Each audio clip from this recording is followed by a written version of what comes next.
मिल गाओ, खुशियाँ मनाओ, यीशु राजा आया, आया यीशु राजा, आज जगत में आया, आया यीशु राजा। चमका एक अनोखा तारा, चमका एक अनोखा तारा, कहूँ दिश गूंजा है यह नारा, कहूँ दिश गूंजा है यह नारा। सब जन आओ, शीश नवाओ, सब जन आओ, शीश नवाओ, प्रभु का लाल आया,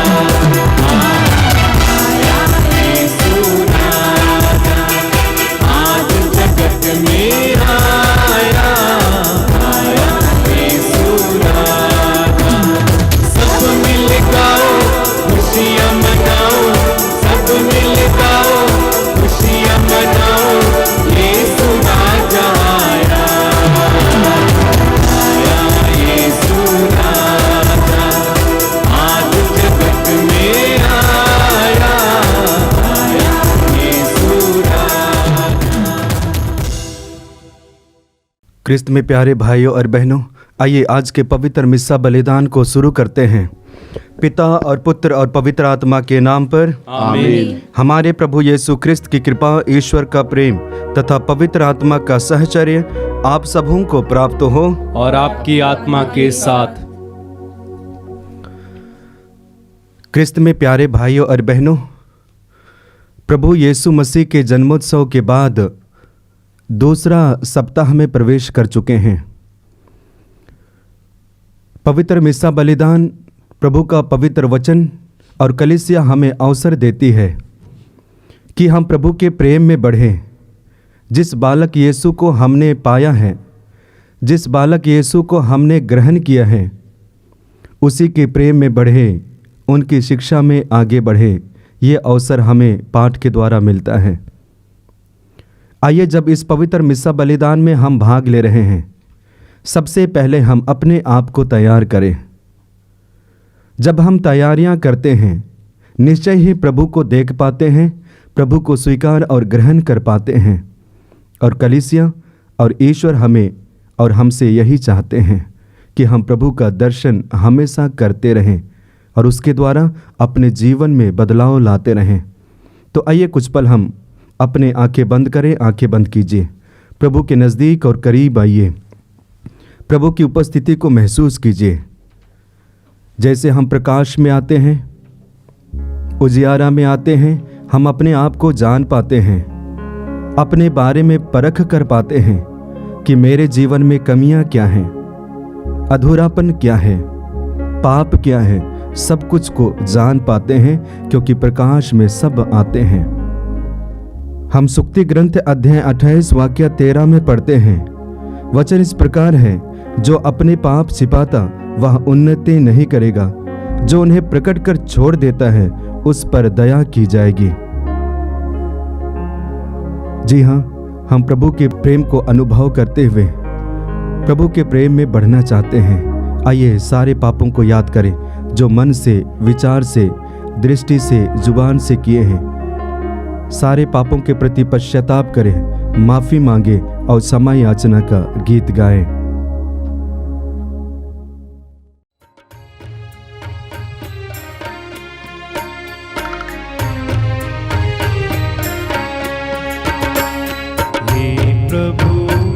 हे प्रभु मुझ पर दया कर दे, मुझ पापी को क्षमा कर दे। हे प्रभु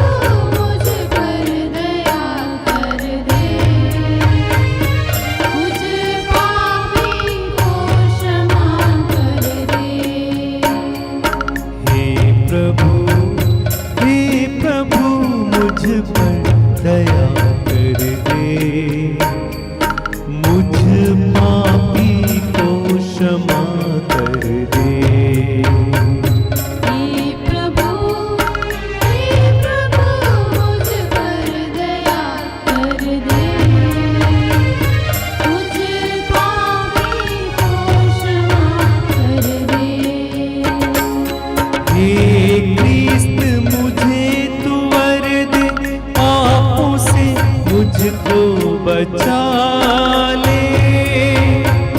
हे क्रिस्त मुझे तू वर दे, पापों से मुझको बचा ले।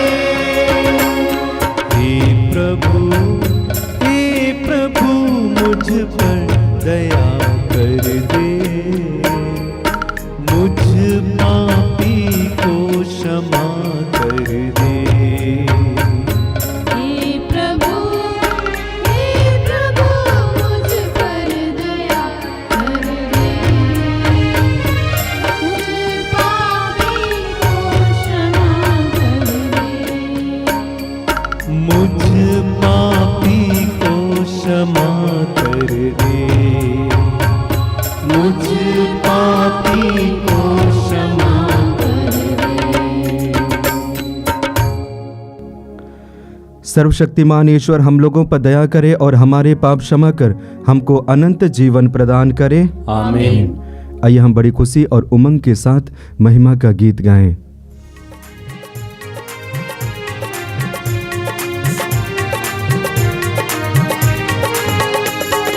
महिमा महिमा महिमा, ऊंचे नभ में महिमा, महिमा महिमा महिमा, ऊंचे नभ में महिमा। धन्य धन्य कहते गुण गाते, धन्य तुझे हम कहते हैं। तेरी आराधना करते हैं हम, तेरी स्तुति सब गाते हैं। महिमा महिमा महिमा, ऊंचे नभ में महिमा, महिमा महिमा महिमा, ऊंचे नभ में महिमा। सर्वशक्तिमान पिता परमेश्वर, स्वर्ग लोक के स्वामी है। यीशु क्रिस्त इकलौते पुत्र है, तेरा गुण सब गाते हैं। महिमा महिमा महिमा, ऊंचे नभ में महिमा, महिमा महिमा महिमा, ऊंचे नभ में महिमा। जगत के सारे पाप के हारत, हम पे दया तू रखना सदा। पिता के गाए निराजता तू, विनती हमारी सुन ले प्रभु। महिमा महिमा महिमा, ऊंचे नभ में महिमा, महिमा महिमा महिमा, ऊंचे नभ में महिमा। पवित्र आत्मा के संग तू है, पावन तू ही प्रभु है।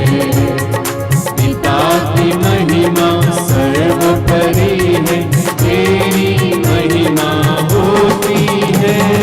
महिमा महिमा महिमा, ऊंचे नभ में महिमा, महिमा महिमा महिमा, ऊंचे नभ में महिमा।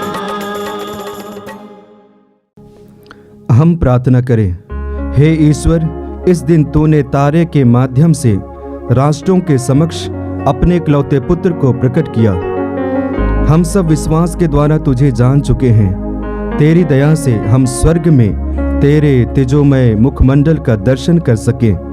ऐसी कृपा कर हमारे प्रभु तेरे पुत्र यीशु क्रिस्त के द्वारा, जो तेरे तथा पवित्र आत्मा के संग एक ईश्वर होकर युगान युग जीते और राज्य करते हैं।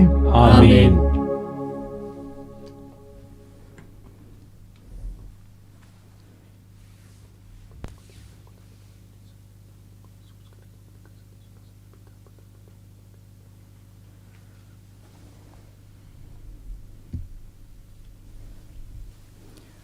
पहला पाठ नबी ईसायास का ग्रंथ, अध्याय 60, पद संख्या 1 से 6 तक।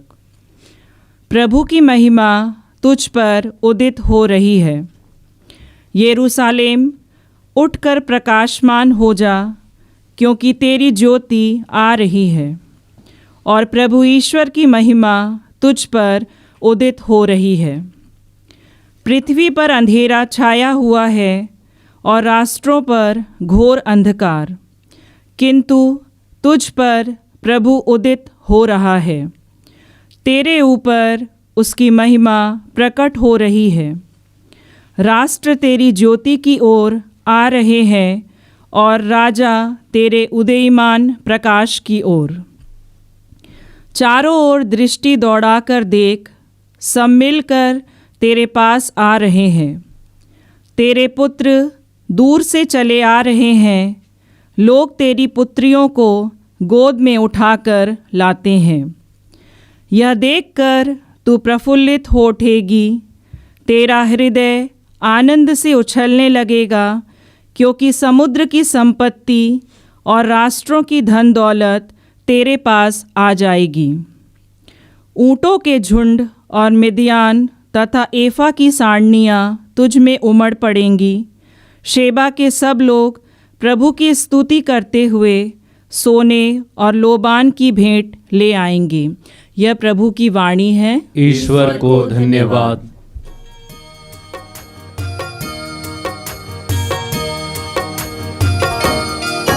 इस घर का तुम आश्रय बन जा, यीशु मरियम यूसुफ पिता, हमारे घर के आंगन में पावन क्रूस लगा देना।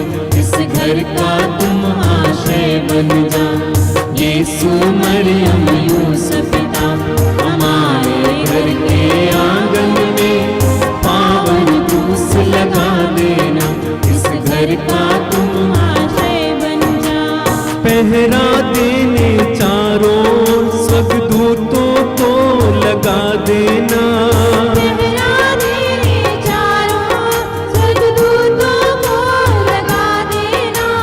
घर के कोने कोने में तुम रक्षा स्तंभ लगा देना।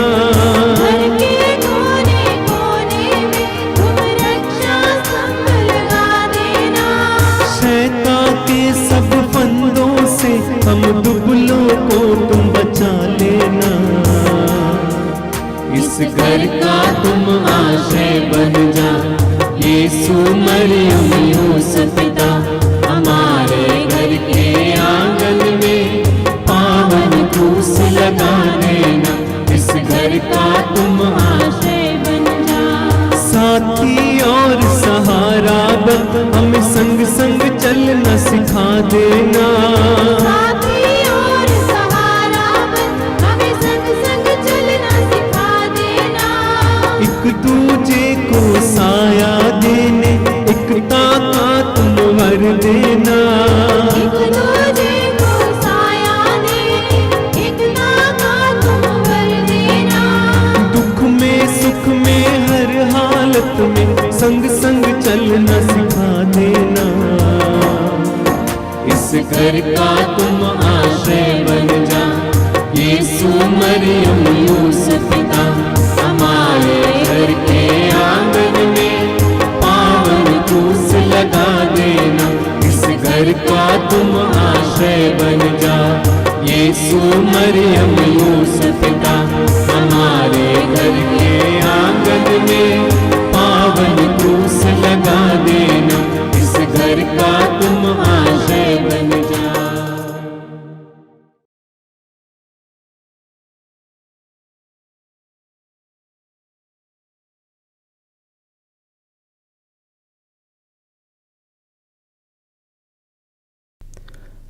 दूसरा पाठ इफेसियों के नाम संत पौलुस का पत्र, अध्याय 3 पद संख्या 2 से 3, अध्याय 5 पद संख्या 6 तक। अब यह प्रकट किया गया है कि गैर यहूदी क्रिस्त विषयक प्रतिज्ञा के सहभागी हैं। भाइयों, आप लोगों ने अवश्य सुना होगा कि परम दयालु ईश्वर ने आपकी भलाई के लिए मुझे यह कार्य सौंपा है।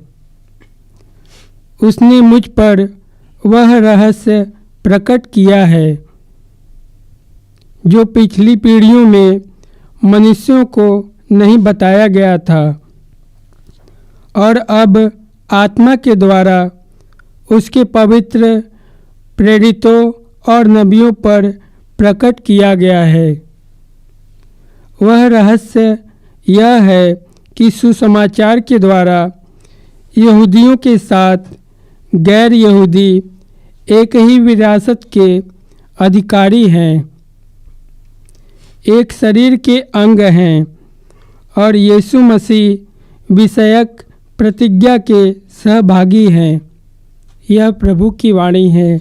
ईश्वर को धन्यवाद।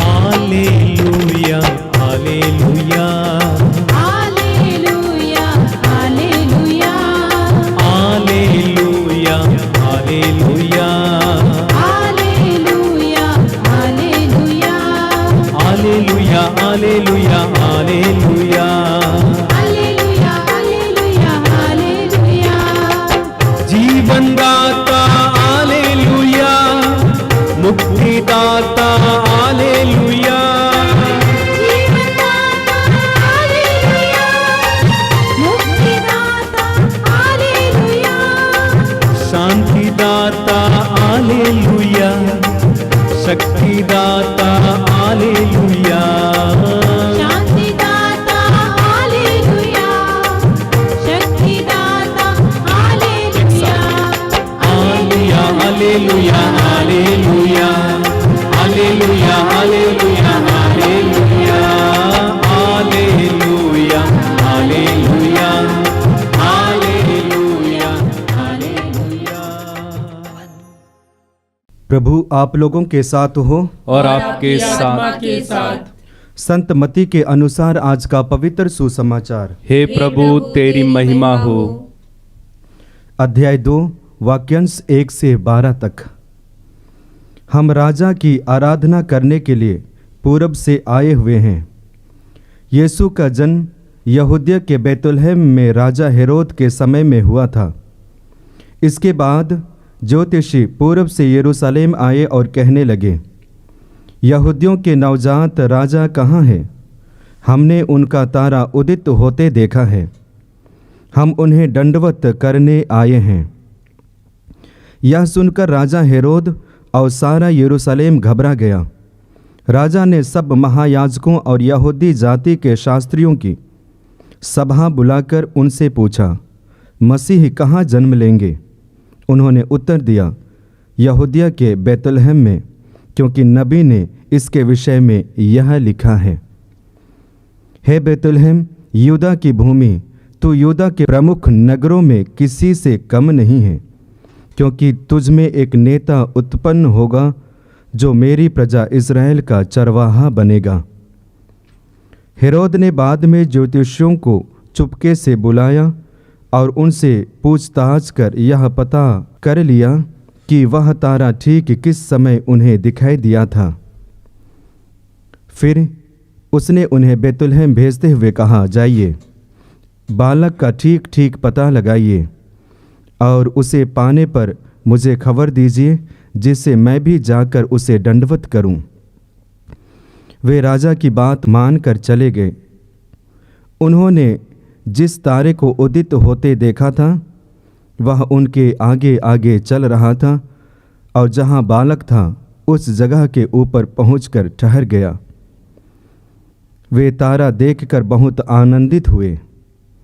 घर में प्रवेश कर उन्होंने बालक को उनकी माता मरियम के साथ देखा और उसे साष्टांग प्रणाम किया। फिर अपना अपना संदूक खोलकर उन्होंने उसे सोना, लोबान और गंधरस की भेंट चढ़ाई। उन्हें स्वप्न में यह चेतावनी मिली कि वे हेरोद के पास नहीं लौटें, इसलिए वे दूसरे रास्ते से अपने देश चले गए। यह प्रभु का दिव्य सुसमाचार है। हे क्रिस्त तेरी स्तुति हो। क्रिस्त में प्यारे भाइयों और बहनों, आज माता कलीसिया प्रभु प्रकाश का त्यौहार मनाती है। प्रभु प्रकाश का दूसरा नाम एफेफनी, और जिसका अर्थ है प्रकट किया जाना या प्रकाश में लाया जाना। जो छिपा हुआ है, जो अदृश्य है, उसे प्रकाश में लाया जाना। अदृश्य कौन है? अदृश्य ईश्वर है, अदृश्य परमेश्वर है, जिनको हम देख नहीं सकते हैं, जिनका हम स्पर्श नहीं कर सकते हैं, बल्कि अनुभव और एहसास कर सकते हैं। वही परमेश्वर अपने आप को प्रकट करते हैं। हालांकि जब हम वचन को पढ़ते हैं, विशेष करके पुराने व्यवस्थान को, परमेश्वर के बारे में हम अवगत होते हैं कि परमेश्वर सदियों से अपने आप को प्रकट करते आ रहे हैं। अलग अलग रूपों में, अलग अलग समय, अलग अलग व्यक्तियों को और नबियों को भी प्रकट करते आ रहे हैं। और इसके विषय में हमें बाइबल में संदेश मिलता है। विशेष करके हम पढ़ेंगे निर्गमन ग्रंथ अध्याय 13 वाक्य 21 में। वहाँ पे वचन इस प्रकार है, प्रभु दिन में उन्हें रास्ता दिखाने के लिए बादल के रूप में और रात को उन्हें प्रकाश देने के लिए अग्नि स्तंभ के रूप में आगे आगे चलता था, जिसे वे दिन और रात में यात्रा कर सके। यानी कि इजरायली जनता जब यात्रा कर रही थी, परमेश्वर अपने आप को बादल और अग्नि के रूप में प्रकट करते हैं और जनता प्रभु की उपस्थिति में रहती है, यात्रा करती है। ये एक चिन्ह है कि परमेश्वर अपने आप को बादल और अग्नि के द्वारा प्रकट करते हैं। आगे हम वचन में पढ़ेंगे, निर्गमन ग्रंथ अध्याय 13 वाक्य 22 में पुनः कहा गया है, दिन में बादल का खंभा और रात में अग्नि स्तंभ लोगों के सामने बराबर बना रहता था। यानी कि निरंतर बादल और अग्नि जनता के साथ रहा करता था। तो इस तरह से हम देखते हैं कि परमेश्वर कैसे अपने आप को प्रकट करते हैं, वस्तुओं के द्वारा, चीज़ों के द्वारा। आगे हम पढ़ेंगे निर्गमन ग्रंथ अध्याय 3 वाक्य 14 में पढ़ते हैं, परमेश्वर मूसा से वार्तालाप करते हुए अपने आप को प्रकट करते हैं और कहते हैं कि मैं सत्य हूँ। मैं तुमसे फिर कहता हूँ, जाइए अपने इस्राएली भाइयों से कहिए कि जिसने मुझे भेजा है वह सत्य है। परमेश्वर अपने आप को सत्य कहते हैं, सत्य के रूप में प्रकट करते हैं। आगे हम वचन में पढ़ेंगे, पुनः प्रभु के बारे में बताया गया है।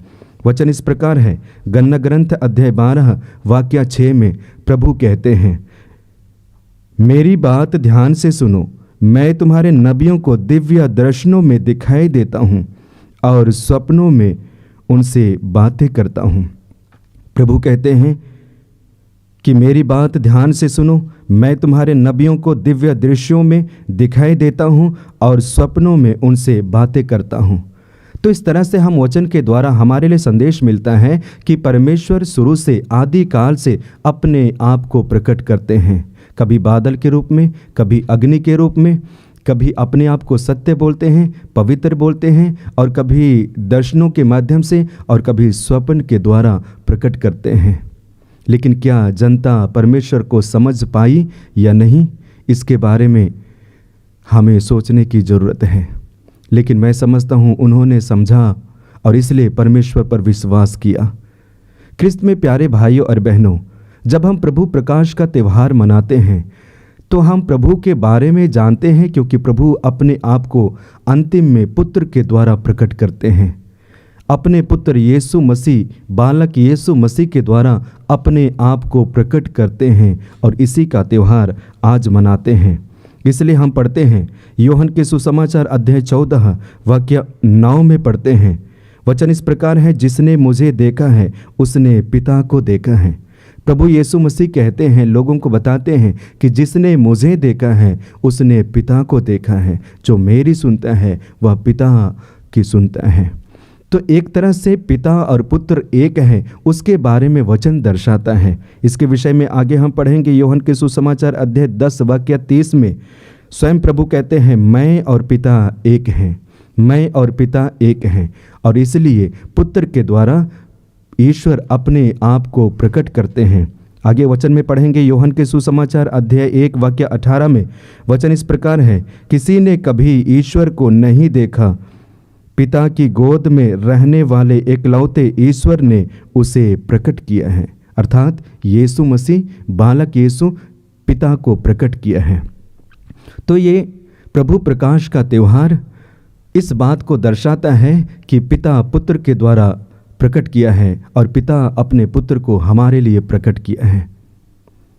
आगे हम वचन में पढ़े, विशेष करके सुसमाचार में हम लोगों ने देखा 3 ज्योतिषियों के बारे में, यानी कि जो प्रकट हुआ है उसको देखने के लिए, उसको दर्शन करने के लिए अलग अलग देशों से 3 ज्योतिषी आते हैं। और जब हम ज्योतिषियों के बारे में मनन चिंतन करते हैं तो मुख्य रूप से 3 बातों पर मनन चिंतन कर सकते हैं। और उनमें से पहला है, ज्योतिषियों के मन और हृदय में एक तीव्र इच्छा थी कि वे नवजात शिशु को अर्थात मुक्तिदाता यीशु को देखें, और इसलिए अपने देश, अपने शहर, अपने नगर, अपने जगह को छोड़कर अब यीशु की ओर आते हैं, बालक यीशु की ओर आते हैं, नवजात शिशु की ओर आते हैं, मुक्तिदाता यीशु की ओर आते हैं। इसलिए आते हैं क्योंकि वे देखना चाहते हैं, अनुभव करना चाहते हैं, स्पर्श करना चाहते हैं। संदेश हमारे लिए यही है कि प्रभु हमारे लिए आ चुके हैं, हमारे बीच में प्रकट हो चुके हैं। क्या हम दर्शन करना चाहते हैं? क्या ज्योतिषियों की तरह हमारे अंदर में तीव्र इच्छा है? ये हमें पूछने की जरूरत है। यदि इच्छा है तो निश्चय ही हम प्रभु को दर्शन करेंगे। आज हम देखते हैं विशेष करके विश्वासियों के जीवन में, हमारे जीवन में भी कभी कभी ये इच्छा कम होती जाती है, उतनी इच्छा नहीं होती है जितना होना चाहिए। और वजह यही होता है कि हम प्रभु का दर्शन करने से चूक जाते हैं। संदेश हमारे लिए यह है कि हमारे अंदर में विशेष करके विश्वास और आध्यात्मिकता को बढ़ाने की ज़रूरत है, पवित्रता को बढ़ाने की ज़रूरत है, और इसके ज़रिए हम प्रभु को दर्शन कर पाएंगे, देख पाएंगे, अनुभव कर पाएंगे। और इसलिए हम मत्ती के सुसमाचार अध्याय 5 वाक्य 8 में पढ़ते हैं, धन्य है वे जिनका हृदय निर्मल है, जिनका मन स्वस्थ है, ईश्वर का दर्शन करेंगे। दूसरा बिंदु पर हम मनन चिंतन करते हैं और वह यह है विनम्रता।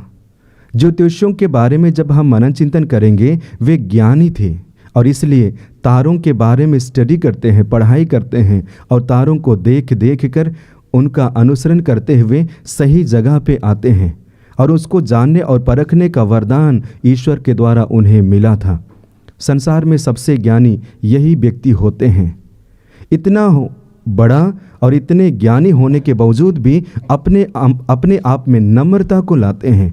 और इसलिए जब हम वचन को पढ़ते हैं, उनके विषय में पढ़ते हैं, जब यात्रा करते हैं, राह खो जाते हैं, तो आपस में बातें करते हैं। यहाँ तक कि लोगों को पूछते हैं कि नवजात शिशु का जन्म कहाँ हुआ है, हमें बताइए। ये क्या दर्शाता है? एक तरह से नम्रता को दर्शाता है। किसी भी कैटेगरी के लोगों के साथ झुकने के लिए तैयार हैं, इसलिए क्योंकि वे देखना चाहते हैं, प्रभु यीशु से मिलना चाहते हैं। इतना ही नहीं, जब राजा हेरोद के पास में आते हैं, राजा हेरोद से भी पूछते हैं कि नवजात यीशु का जन्म कहाँ हुआ है, हमें बताइए, ताकि हम उनका दर्शन और अपना उपहार प्रकट कर सकें। एक तरह से उनके जीवन में जो नम्रता है उसे प्रकट करता है। तो ख्रिस्त में प्यारे भाइयों और बहनों, जब हम प्रभु प्रकाश का त्यौहार मनाते हैं और विशेष करके इन 3 ज्योतिषियों के बारे में मनन चिंतन करते हैं, तो आइए हम उनके एक गुण जो विनम्रता है उसे धारण करने की कष्ट और कृपा करें। जब हम करेंगे तो निश्चय ही हम उनके जगह को ले पाएंगे, या उनके जगह में हम खड़े हो पाएंगे और अंत में यीशु का दर्शन कर पाएंगे। तीसरा बिंदु पर हम मनन चिंतन करेंगे और वह यह है समर्पित करना या समर्पण। ज्योतिषियों को देखिए, वे जब अपने अपने शहर से आते हैं, दूर देश से आते हैं, खाली हाथ आते नहीं हैं, बल्कि उनके मन में यीशु के बारे में इच्छा जगी थी कि हम यीशु का दर्शन करेंगे या देखेंगे, अनुभव करेंगे। खाली हाथ आते नहीं हैं, बल्कि अपने साथ मूल्यवान चीज़ों को, कीमती चीज़ों को, प्रिय चीज़ों को लेके आते हैं और उस बालक यीशु नवजात शिशु को चढ़ाते हैं। कोई सोना, कोई लोवान और कोई गंधरस देते हैं। लेकिन हमें याद करने की बात यह है, जब उपहार प्रकट करने से पहले देने से पहले सबसे पहले वे नवजात शिशु को दंडवत करते हैं, झुककर दंडवत और नमन करते हैं। ये दर्शाता है कि उन्होंने सिर्फ प्रभु यीशु मसीह को देखा ही नहीं, दर्शन ही नहीं किया, बल्कि अपने जीवन में निर्णय लेते हैं कि हमारा संपूर्ण जीवन प्रभु के लिए समर्पित है। हमारा संपूर्ण जीवन प्रभु के लिए समर्पित है। तो ये हमारे लिए संदेश है, जिस परमेश्वर पर हम विश्वास करते हैं, जिस प्रभु यीशु मसीह का जन्मोत्सव मनाए हैं, आइए हम उस प्रभु यीशु मसीह के लिए हमारा संपूर्ण जीवन को समर्पित करें। जब हम समर्पित करेंगे तो प्रभु हमारे जीवन में राज्य करेंगे, और उनका राज्य शांति का राज्य होगा, न्याय का राज्य होगा, धार्मिकता और पवित्रता का राज्य होगा, न्याय का राज्य होगा। आइए इसके लिए हम विशेष रूप से प्रार्थना करते हैं इस त्यौहार पर, प्रभु प्रकाश का त्यौहार पर। इसके लिए माता मरियम, यूसुफ, कलीसिया और ईश्वर हमारे साथ रहे, हमें सहयोग दें। आइए हम अपने विश्वास को प्रकट करते हुए प्रेरितों का धर्मसार एक साथ बोले। मैं सर्वशक्तिमान पिता, स्वर्ग और पृथ्वी, सब दृश्य और अदृश्य वस्तुओं के सृष्टिकर्ता एक ही ईश्वर में विश्वास करता हूँ। मैं ईश्वर के इकलौते पुत्र, एक ही प्रभु यीशु ख्रिस्त में विश्वास करता हूँ, जो सभी युगों के पहले पिता से उत्पन्न है। वह ईश्वर से उत्पन्न ईश्वर, प्रकाश से उत्पन्न प्रकाश, सच्चे ईश्वर से उत्पन्न सच्चा ईश्वर है। वह बनाया हुआ नहीं बल्कि उत्पन्न हुआ है। वह पिता के साथ एक तत्व है, उसी के द्वारा सब कुछ सृष्टि हुआ। वह हम मनुष्यों के लिए और हमारी मुक्ति के लिए स्वर्ग से उतरा और पवित्र आत्मा के द्वारा कुंवारी मरियम से देह धारण कर मनुष्य बना। उसने पोंतुस पिलातुस के समय दुख भोगा। वह हमारे लिए क्रूस पर ठोका गया। वह मर गया और दफनाया गया, और धर्म ग्रंथ के अनुसार तीसरे दिन फिर से जी उठा। वह स्वर्ग में आरोहित हुआ और पिता के दाहिने विराजमान है। वह जीवितों और मृतकों का न्याय करने महिमा के साथ फिर आएगा, और उसके राज्य का कभी अंत नहीं होगा। मैं पवित्र आत्मा में विश्वास करता हूँ। वह प्रभु और जीवन दाता है। वह पिता और पुत्र से प्रसिद्ध होता है। पिता और पुत्र के साथ उसकी आराधना और महिमा होती है। वह नबियों के मुख से बोला है। मैं एक पवित्र, कैथोलिक तथा प्रेरित कलीसिया में विश्वास करता हूँ। मैं पापों की क्षमा के लिए एक ही बपतिस्मा स्वीकार करता हूँ, और मृतकों के पुनरुत्थान तथा अनंत जीवन की बाट जोता हूँ। आमीन। आमीन।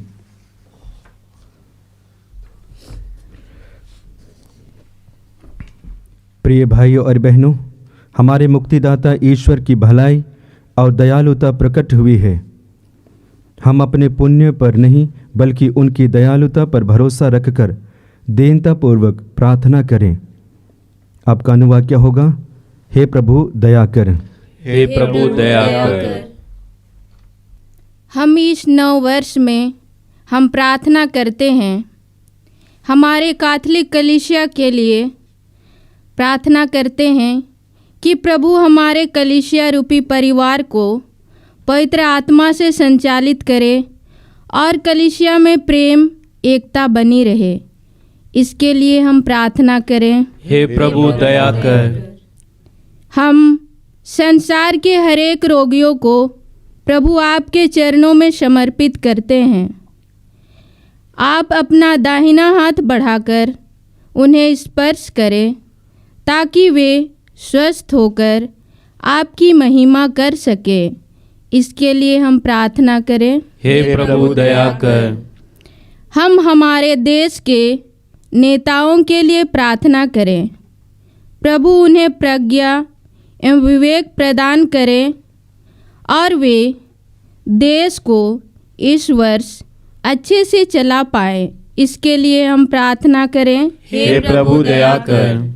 हम संसार के सभी युवक युवतियों के लिए प्रार्थना करें कि प्रभु 2022 में उन्हें अपने प्यार से भरे और वे अपने गलत मार्ग को त्याग कर जीवन में आगे बढ़े। इसके लिए हम प्रार्थना करें। हे प्रभु दया कर। हम वर्ष 2021 के लिए प्रभु को धन्यवाद देते हैं। प्रभु ने हम सबों को सुरक्षित रखा और आने वाले नव वर्ष के लिए 2022 के लिए प्रार्थना करें कि प्रभु इस वर्ष सभी तरह के महामारियों से देश को संरक्षण प्रदान करे और सबों को स्वस्थ और सकुशल रखे। इसके लिए प्रार्थना करें। हे प्रभु दया कर। हे प्रभु हमारे ईश्वर, कुंवारी मरियम ने ईश्वर तथा मनुष्य को अपने निष्कलंक गर्भ में धारण करने का सौभाग्य प्राप्त किया था। उनकी मध्यस्थता द्वारा तेरे भक्तों की प्रार्थनाएं तेरे सम्मुख पहुँचे। हम यह प्रार्थना करते हैं उन्हीं हमारे प्रभु क्रिस्त के द्वारा। आमीन।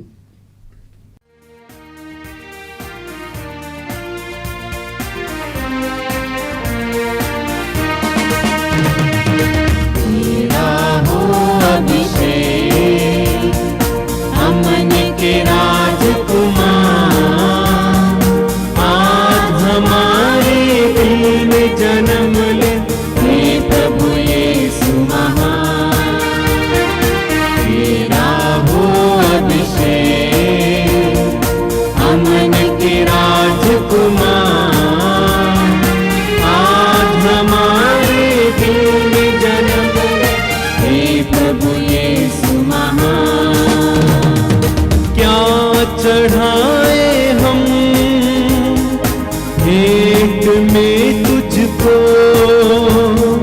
सोना मुरलोबा नहीं कबूल तुझको। बरदे ऐसा मुझ पे कर दे, बरदे ऐसा मुझ पे कर दे। जीवन अपना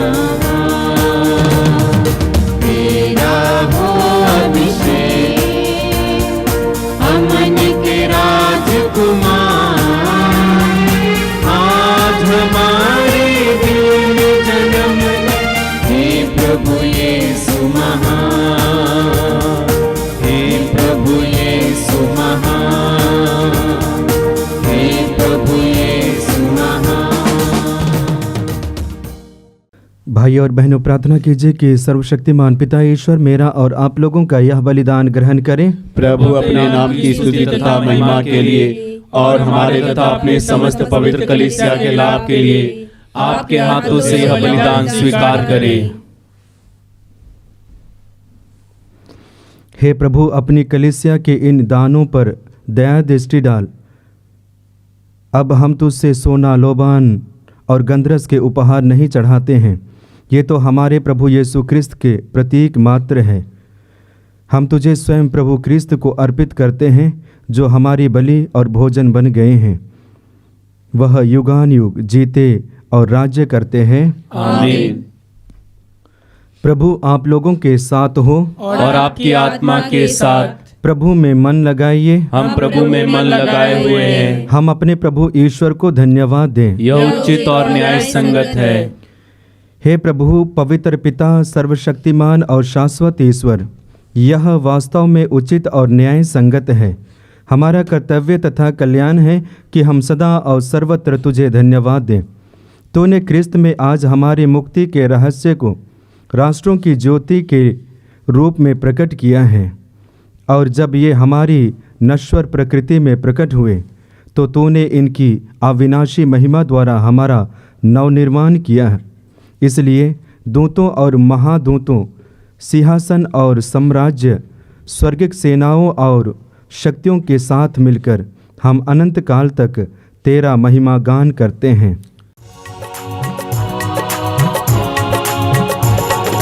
पावन अति पावन प्रभु ईश्वर अखिलेश्वर।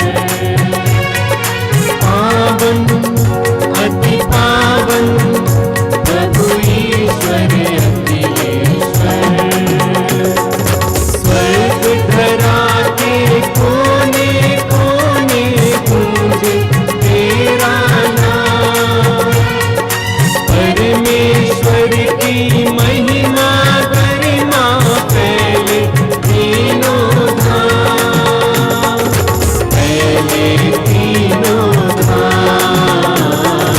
पावन अति पावन प्रभु ईश्वर अखिलेश्वर,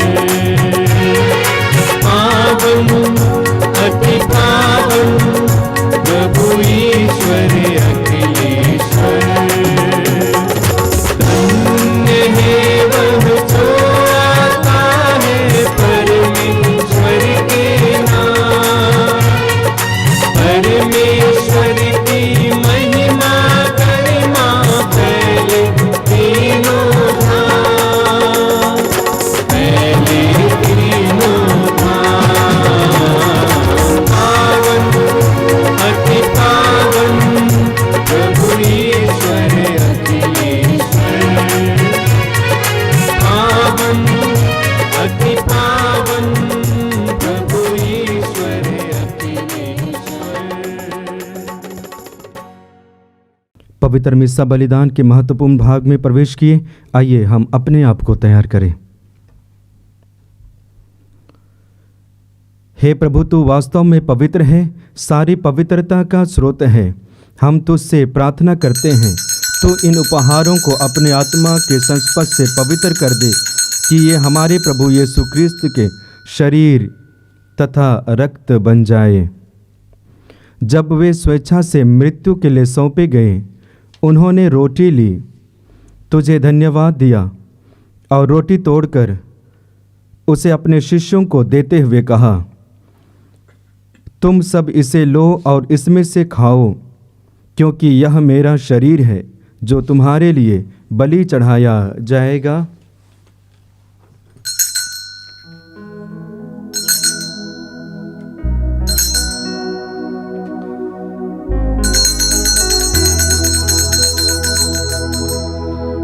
इसी भांति भोजन के बाद उन्होंने कटोरा लिया, तुझे धन्यवाद दिया और उसे अपने शिष्यों को देते हुए कहा, तुम सब इसे लो और इसमें से पियो, क्योंकि यह मेरे रक्त का कटोरा है, नवीन और अनंत व्यवस्थान का रक्त, जो तुम्हारे और बहुतों के पापों की क्षमा के लिए बहाया जाएगा।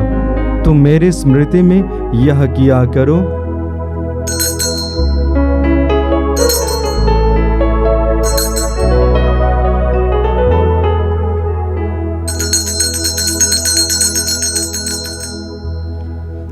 विश्वास का रहस्य।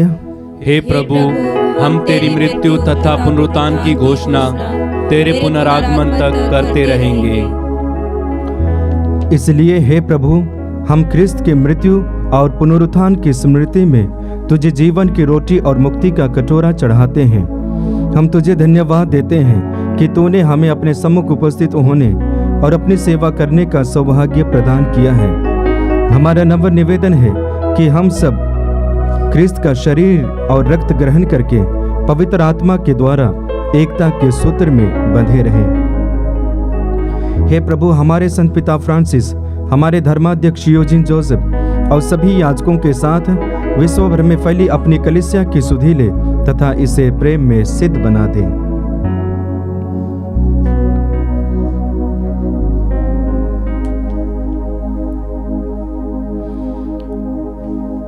हमारे उन भाई बहनों की भी सुधि ले जो पुनरुत्थान की आशा में परलोक सिधा चुके हैं। उन्हें और सभी मृतकों को अपने दर्शन का सौभाग्य प्रदान कर हम सब पर दया दृष्टि डाल कि हम भी अनंत जीवन के सहभागी बने और ईश्वर की माता धन्य कुंवारी मरियम, उनके वर धन्य योसेफ, धन्य प्रेरितों तथा सब संतों के साथ जो युग युग में तेरे प्रति विश्वस्त बने रहे, तेरी स्तुति और महिमा कर सके, तेरे पुत्र यीशु ख्रिस्त के द्वारा।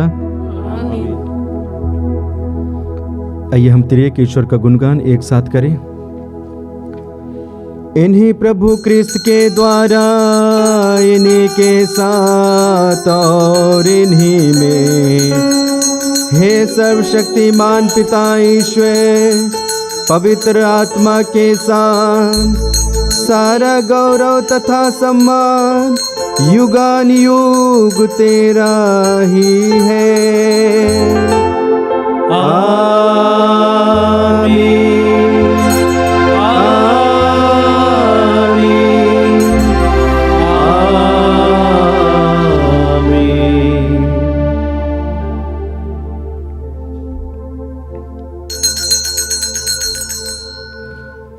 हम प्रभु यीशु मसीह के द्वारा सिखाई गई उस सुंदर और शक्तिशाली प्रार्थना को एक साथ बोले। हे हमारे पिता, तू जो स्वर्ग में है, तेरा नाम पवित्र माना जाए, तेरा राज्य आवे, तेरी इच्छा जैसे स्वर्ग में है वैसे इस पृथ्वी पर भी पूरी हो। हमारा प्रतिदिन का आहार आज हमें दे, और हमारे अपराध हमें क्षमा कर जैसे हम भी अपने अपराधियों को क्षमा करते हैं, और हमें परीक्षा में न डाल परंतु बुराई से बचा।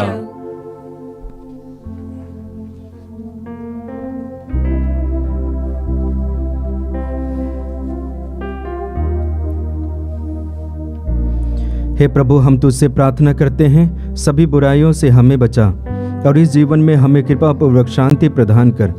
हम तेरी दया से सदा पाप से दूर और हर विपत्ति से सुरक्षित रहें और उस दिन की प्रतीक्षा करते रहें जब हमारे मुक्तिदाता यीशु ख्रिस्त फिर आकर हमारी धन्य आशा पूरी करेंगे। क्योंकि तेरा राज्य, तेरा सामर्थ्य और तेरी महिमा अनंत काल तक बनी रहती है।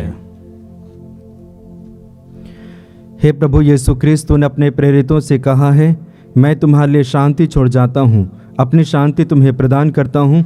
तो हमारे पापों पर नहीं, अपनी कलीसिया के विश्वास पर दृष्टि डाल और कृपा पूर्वक उसे शांति तथा एकता प्रदान कर, तू जो युगानुयुग जीता रहता और राज्य करता है। आमीन। प्रभु की शांति सदा आप लोगों के साथ रहे और आपकी आत्मा के साथ। परस्पर शांति अभिवादन कीजिए। हे ईश्वर के मेमने, तू संसार के पाप हर लेता है, हम पर दया कर। हे ईश्वर के मेमने, तू संसार के पाप हर लेता है, हम पर दया कर। हे ईश्वर के मेमने, तू संसार के पाप हर लेता है, हमें शांति प्रदान कर। देखिए ईश्वर का मेमना जो संसार के पाप हर लेता है। धन्य है वे जो प्रभु के इस भोज में बुलाए जाते हैं। हे प्रभु, मैं इस योग्य नहीं हूँ कि आप मेरे यहाँ आवे, किंतु एक शब्द कह दीजिए और मेरी आत्मा चंगी हो जाएगी।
हम प्रार्थना करें।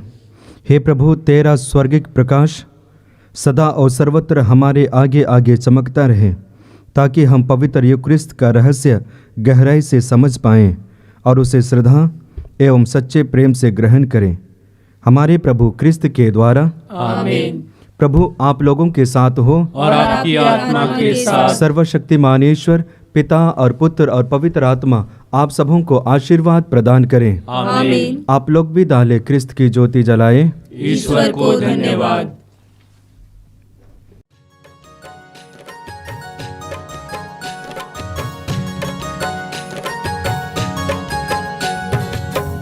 चरनी में यहूदा नगरी में तुम्हारे लिए चमका सितारा बड़ा दमका। ओ हो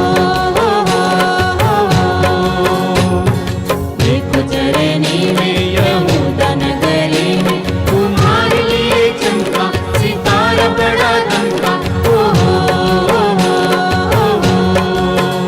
प्रभु यीशु जगत में आए, पापी जीवन में उजियारा लाए। चलो जल्दी करो गई निंदिया ना सो, चलो जल्दी करो गई निंदिया ना सो। कहीं तारा ओझल हो ना जाए, कहीं तारा ओझल हो ना जाए। देखो चरनी में